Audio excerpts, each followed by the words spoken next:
नमस्कार दोस्तों, स्वागत है आप सभी का आपके अपने इस YouTube चैनल के अंदर। तो दोस्तों आज हम इस वीडियो के अंदर बात करने वाले हैं इस ऑटो सेक्टर के शेयर के बारे में, जिसके अंदर आज लगभग 18% तक की तेज़ी देखने को मिली है। तो दोस्तों कंपनी के Q3 के नतीजे सामने आए हैं, जिसकी वजह से इस शेयर के अंदर हमें रफ्तार, इसके रेवेन्यू प्रॉफिट के अंदर बढ़ोतरी के साथ में हमें इसका बेनिफिशियल आने वाले समय के अंदर बहुत ज़्यादा देखने को मिलेगा, क्योंकि जैसे कंपनी के नतीजे सामने आए तुरंत इस शेयर के अंदर लगभग 18% तक की तेज़ी बन चुकी है। तो दोस्तों कंपनी का नाम है अतुल ऑटो लिमिटेड कंपनी। इस समय शेयर देखे 513 रुपये पर इस समय ट्रेड कर रहा। आज के दिन 18% की तेज़ी शेयर के अंदर देखने को मिली है। और यहाँ से देखिए कंपनी का इस समय मार्केट क्या है, 1420 करोड़ रुपए की ये कंपनी है और साथ में पी रेशियो इसका 34% देखने को मिलता है। साथ में इस कंपनी का बैलेंस शीट और इसके क्वार्टरली रिजल्ट, साथ में इसके डेप्ट के बारे में और इसके अंदर किसने कितनी होल्डिंग करके रखी हुई है, इसके बारे में हम इस वीडियो के अंदर पूरी डिटेल के साथ में आपको समझाने वाले हैं। तो दोस्तों यदि आप इस चैनल पर पहली बार विजिट करें तो आप इस चैनल को सब्सक्राइब कर दीजिए, वीडियो को लाइक कर दीजिए। तो दोस्तों कंपनी के यहाँ पर देखिए क्वार्टरली फाइनेंशियल के अंदर हमें 230 करोड़ रुपए की ईयर और ईयर लगभग 19% की तेज़ी के साथ में 2026 Q3 का रेवेन्यू हमें सामने दिखाई दिया है। तो दोस्तों इसकी वजह से लगातार प्रॉफिट के अंदर तेज़ी देखने को मिली है। साथ में कंपनी के इस समय कंपनी के हम यहाँ पर चार्ट पैटर्न हमने देख लिया, उसके बाद में हम डिटेल के साथ में एनालिसिस कर लेते हैं। तो दोस्तों इसका जो टोटल काम है, ऑटो रिक्स वेज के अंदर ये कंपनी काम कर रही है। साथ में कंपनी को ऑटोमोटिव इंडस्ट्री के अंदर ये कंपनी काम कर रही है। मार्केट कैप 1425 करोड़ रुपए, करंट प्राइस 514 रुपये, हाई इसका 554 रुपये हमें देखने को मिला है और लो इसका एक साल के अंदर 380 रुपये तक देखने को मिला है।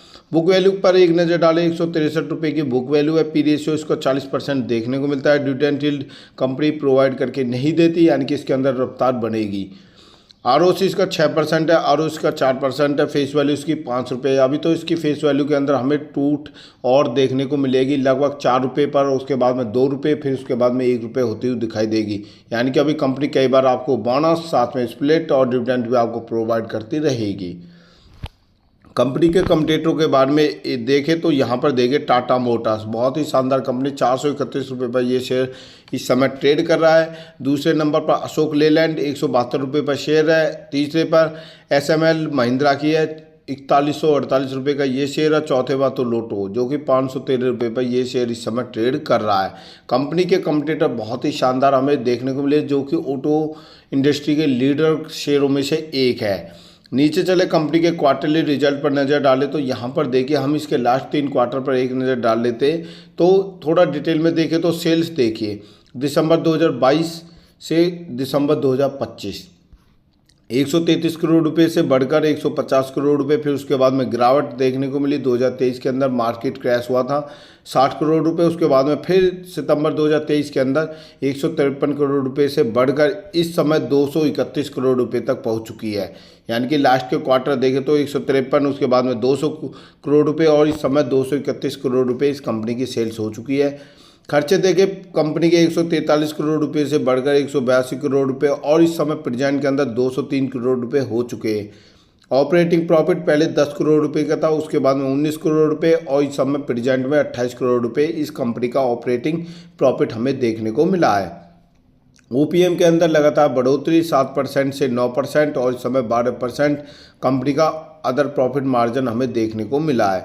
अदर इनकम इस समय नहीं है और कंपनी का यहाँ पर नेट प्रॉफिट पर एक नज़र डालें, पहले 2 करोड़ रुपए का था, उसके बाद में 8 करोड़ रुपए और इस समय 15 करोड़ रुपए कंपनी का नेट प्रॉफिट हमें देखने को मिला है। और नीचे चलते प्रॉफिट लॉस, यानी कि साल दर साल इस कंपनी के अंदर कितनी तेज़ी देखने को मिली है। तो यहाँ पर नज़र डालें तो कंपनी के हम 2024 से देखें तो उस समय सेल्स 527 करोड़ रुपए, 2025 के अंदर 723 करोड़ रुपए और इस समय 795 करोड़ रुपए की कंपनी की सेल्स हमें देखने को मिली है। खर्चे पर नज़र डालें, पहले 487 करोड़ रुपए से बढ़कर 670 करोड़ रुपए और इस समय 723 करोड़ रुपए कंपनी के हमें खर्चे देखने को मिले हैं। ऑपरेटिंग प्रॉफिट पहले 40 करोड़ रुपए का था, उस समय 52 करोड़ रुपए और प्रेजेंट में 72 करोड़ रुपए कंपनी का ऑपरेटिंग प्रॉफिट हो चुका है। साथ में नेट प्रॉफिट पहले 7 करोड़ रुपए, उसके बाद में 18 करोड़ रुपए और इस समय 31 करोड़ रुपए कंपनी का नेट प्रॉफिट हमें देखने को मिला है। यहाँ पर देखिए कंपाउंडेड सेल्स ग्रोथ के अंदर 18% की तेज़ी, कंपाउंडेड प्रॉफिट ग्रोथ के अंदर 80% की तेज़ी, शेयर जार के अंदर थोड़ा नेगेटिव, रिटर्न टू इक्विटी के अंदर 5% की तेज़ी हमें देखने को मिली है। बैलेंस शीट पर एक नज़र डालें, जो कि इस समय हम एनालिसिस कर रहे हैं, सबसे मेन मुद्दा ही बैलेंस शीट है। उसके अंदर पता चलता है कि कंपनी की ग्रोथ रेट क्या चल रही है, क्या इसका फ्यूचर के अंदर डेब्ट कितना है और कितना ये आपको रिवेन्यू दिखा रही है, कितना इसके अंदर एसेट्स है, कितना कैश फ्लो है, कितना प्रॉफिट आपको करके देने वाली है। तो दोस्तों इक्विटी कैपिटल देखें तो यहाँ पर मार्च 2024 से 14 करोड़ रुपए, 25 के अंदर 14 और सितंबर के अंदर 2025 के अंदर भी 14 करोड़ रुपए हमें इक्विटी कैपिटल देखने को मिला है। रिजर्व के बारे में बात करें, पहले 406 करोड़ रुपए, उसके बाद में 427 करोड़ रुपए और इस समय 439 करोड़ रुपए कंपनी का रिजर्व हो चुका है।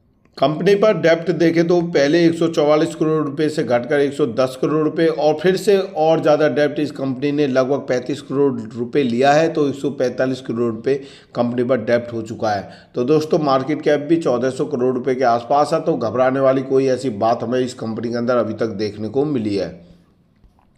यहाँ पर देखिए कैश फ्लो, कंपनी के पास में नेट कैश फ्लो 16 करोड़ रुपए से घटकर हमें माइनस के अंदर दिखाई दिया, जिसकी वजह से ये थोड़ा नेगेटिव पॉइंट देखने को मिल सकता है। लेकिन इसके अंदर इन्वेस्टर वैल्यू पर नज़र डालें तो कंपनी का यहाँ पर प्रोमोटर्स होल्डिंग 42% है, एफआई की हिस्सेदारी नहीं है, डीआईज के अंदर ना के बराबर देखने को मिला, पब्लिक इसके अंदर 57% हमें देखने को मिली है।